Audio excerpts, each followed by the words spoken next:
I've been gone for 3 weeks. 3! What the hell have I come back to?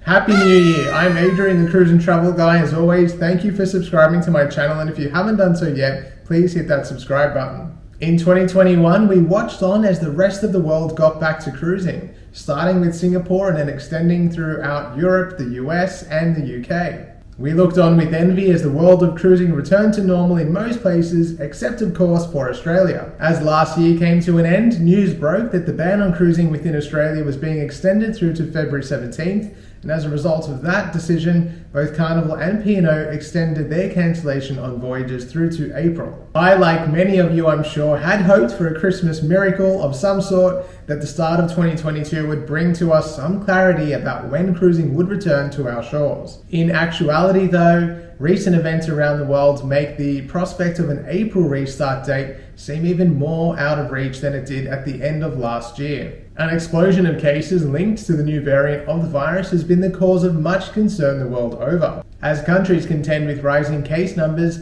outside of the medical field, holidays and travel have borne the brunt of the impact of shifting rules and regulations from health authorities.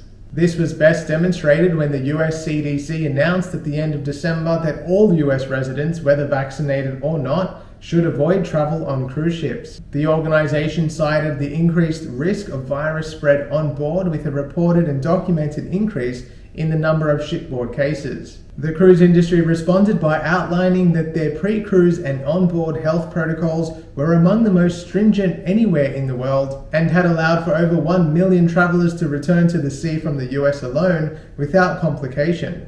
A statement from CLIA read, "No setting can be immune from this virus. However, it is also the case that cruise provides one of the highest levels of demonstrated mitigation against the virus. Cruise ships offer a highly controlled environment with science-backed measures, known testing and vaccination levels far above other venues or modes of transportation and travel, and significantly lower incidence rates than land." Despite the cruise industry's response to the CDC's renewed anti-cruise ship guidance and what is beginning to look like a horrifying flashback to the beginning of 2020, every day seems to be bringing about news of additional cancellations. Norwegian Cruise Lines has pushed back the restart date for a number of their ships, as well as cancelling other cruises just days out from their embarkation date. This includes the cancellation of Norwegian Spirit's Australian season, which was due to begin in autumn. In Brazil, both Costa and MSC have suspended a number of voyages scheduled through to the end of January. CLIA claimed that inconsistent health guidance from authorities, including renewed guidance from the local government that travellers should avoid cruising,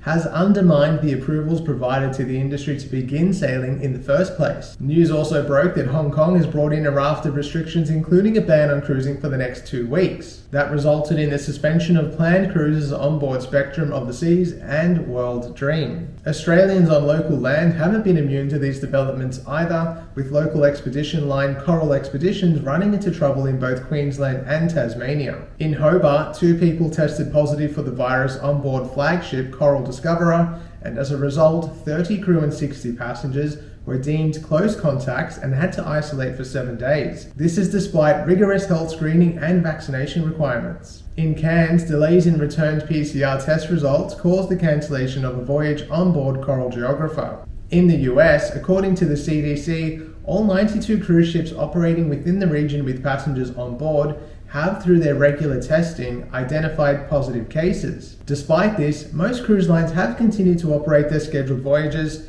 skipping ports if and when necessary, but otherwise continuing with their journeys. By all accounts, the majority of passengers know what they're doing by booking a cruise and are enjoying their time on board. This is no more true than with Australian couple Patria and Ed Studdard, who travelled from the Gold Coast to the US to board a series of back-to-back cruises, which will see them travel the high seas until February 12th. The triple vaccinated couple were reportedly frustrated with the continuing delays to the local cruising restart and took advantage of the fact that they could travel to another country in another hemisphere to cruise from there instead. In many ways, it feels like the new year has sent us back in time, and looking around the world, it's clear that there's a lot of confusion about where to go from here. Specifically in Australia, we have done what was asked of us We are one of the most heavily vaccinated populations on the planet and are now moving into the booster stage of the vaccination process. At what point are people allowed to accept the risks of cruising or any other type of travel and get on with their lives? Unfortunately, I believe it's the answer to that question which will determine when cruising does return to Australia. Well, that's about it for this week's Cruise News Update. Wherever you are in the world, I wish you a Happy New Year, and I hope that we get a clearer picture about when cruising will return to Australia in the very near term. Unfortunately, I feel like we might be a little bit of a ways off before that happens. Please make sure you subscribe to my channel to stay up to date with all of my video content, and you can also follow me on Facebook and Instagram at The Cruise and Travel Guy. If you are looking to book a cruise, head to my website, thecruiseandtravelguide.com.au. Thanks for watching, stay safe, and I'll see you soon. We looked on with envy as the rest of the world got... We looked on with envy as the rest... That maybe, just maybe, 2022 would give us a clearest picture... Damn it. Recent events around the world paint a picture that makes April restart date, it's not English. An explosion of cases of the new variant of the virus have